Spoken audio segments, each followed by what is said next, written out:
It's time for Demov's theorem. And I realize it looks like Moivre's theorem, but Abraham Demov, probably French, but everybody pronounces it Demov in mathematics.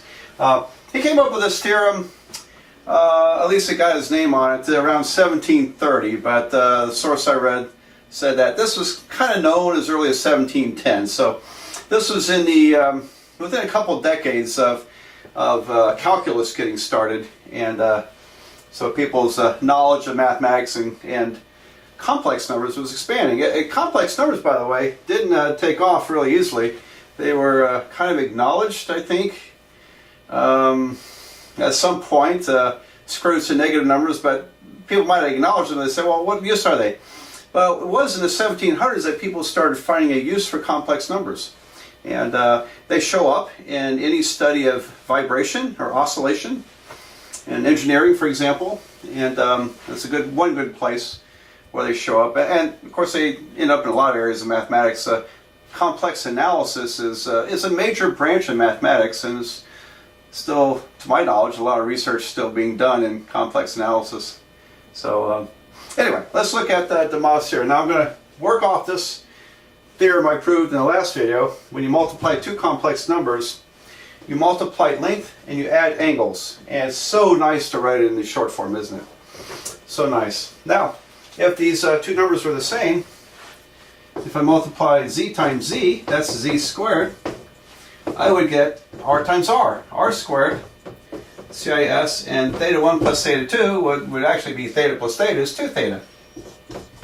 So if you raise a complex number to the second power, you're squaring the length and you're multiplying the angle by 2, or doubling the angle.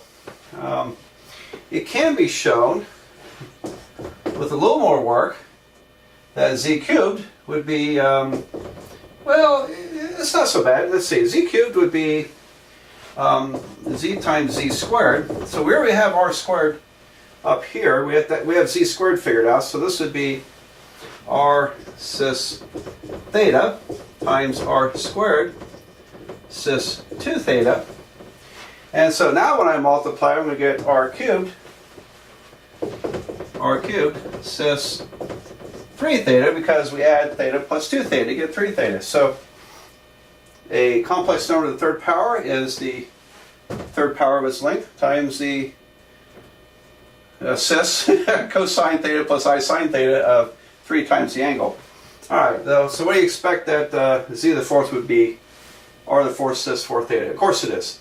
Now, I cannot prove Demov's theorem formally to you without you knowing about the principle of mathematical induction. So that's a little more advanced math topic, math induction. I do get to teach it in a linear algebra course that I teach, and also introduction to mathematical proofs. There are a few college algebra courses out there where people learn math induction, but not at my college. Anyway, so mathematical induction is a way of extending this so you could prove literally that it works for any integer power n. So z to the n, and I should say positive integer, z to the n would be r to the n cis n theta. So in other words, this pattern continues on. But like I said, I can't formally prove it to you without having to take time out to explain what mathematical induction means. Okay. All right, so there you are. Wonderful, wonderful theorem. And now this is for n greater than 0 and n equal to an integer. Integer. There we go. Would it work for n equals 0?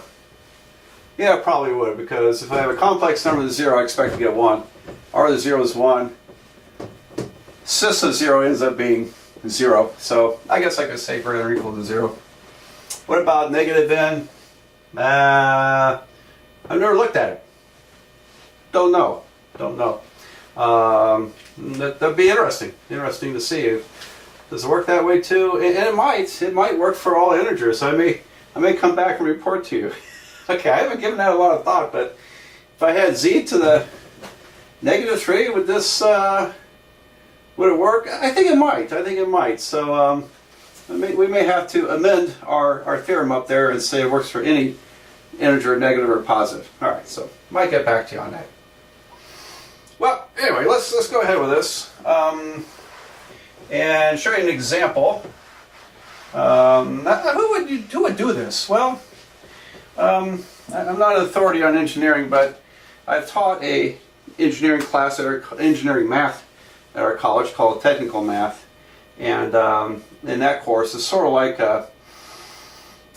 a real basic pre-calculus, and we teach them this, and so I assume this has use in electrical engineering. Okay. The things we're doing, complex numbers, are useful in electrical engineering. You know, the other reason for negative numbers that's kind of common is I think it's alternating currents. If you're studying circuitry and electronics using alternating currents, because alternating currents oscillate, then it tends to involve complex numbers. So don't quote me on that. I'm not an expert in engineering, but I think that's where they may use it a lot.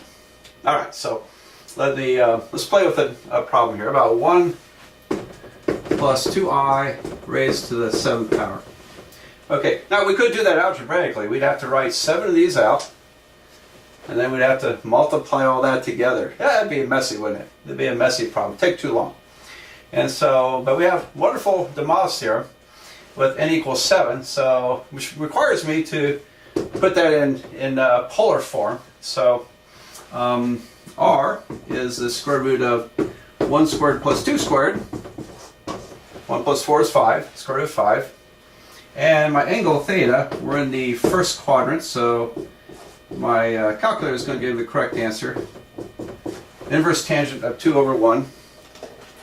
So inverse tangent of 2 is 63.4 degrees. 63.4 degrees.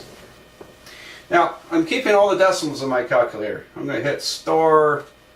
My calculator hits store X. On like a TI-30, it might be store A, and on something else, I don't know. But you know, most scientific calculators, all graphing calculators, give you a way to store numbers in a memory where you can pull out all the decimals and not have to retype them in. All right, so this is the square root of 5, CIS 63.4 degrees raised to 7th. Okay, now I want to show you something nice here. If you want to cut down your work a little bit, the square root of 5 in fraction form is 5 to the 1/2 power. And so half power means square root, 1/3 power would be cube root, and so on. Now if I raise that to the 7th power, it's 5 to the 1/2 to the 7th.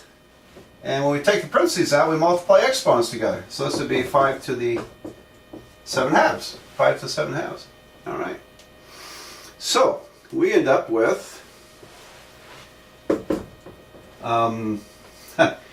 this to the 7th power, 5 to the 7/2, which when I type it in my calculator, I could type 5 raised to the parentheses 5 divided by 2, but 7/2 is exactly 3.5. So long as you have a nice decimal number there, just, you know, exact decimal, use it, I would say. CIS, and according to de Moivre's theorem, I multiply 7 times the 63.4, except I'm using all my decimal places. And I get 444.0 degrees. Okay, so I'm going to store that, because I want to reuse it with all the decimal places. All right, I'm going to get the most exact answer I can get. All right, so I hope you're following along with your calculator, seeing how this works. And so now this is literally 5 to the 7/2 cosine 444.0 plus I 5 to the 7/2 sine 444.0 degrees. So I have to make this calculation and that calculation, and I think in another video I'm going to, you know, kind of get in your face with my calculator into the camera and show you what I'm doing to make kind of short work of this, because we have some problems coming down the pike here where a lot of computations, a lot of busy work. I want to make it as easy as I can for you. All right, so 5 raised to the 3.5 times cosine of my answer, or what I called x. I get 29. My calculator just reads 29. Using all the decimal places will usually give you an integer on an integer problem. And then I'm going to, I have an entry button. You probably have one too, where you hit a button and it brings up the calculation you just did. And now I'm going to scroll back and change cosine to sine. There it is. And then hit enter. I get plus 278 times I. There you are. So this will be 29 plus 278 I. Okay. And that's the exact answer. If you round off your decimals on your degrees, you'll probably get very close to this. Most likely it would be very close, but you'll be in decimals. So round off to a whole number. As long as you're supposed to get whole numbers, make sure you get whole numbers. Okay. So, well, let's do one more of these.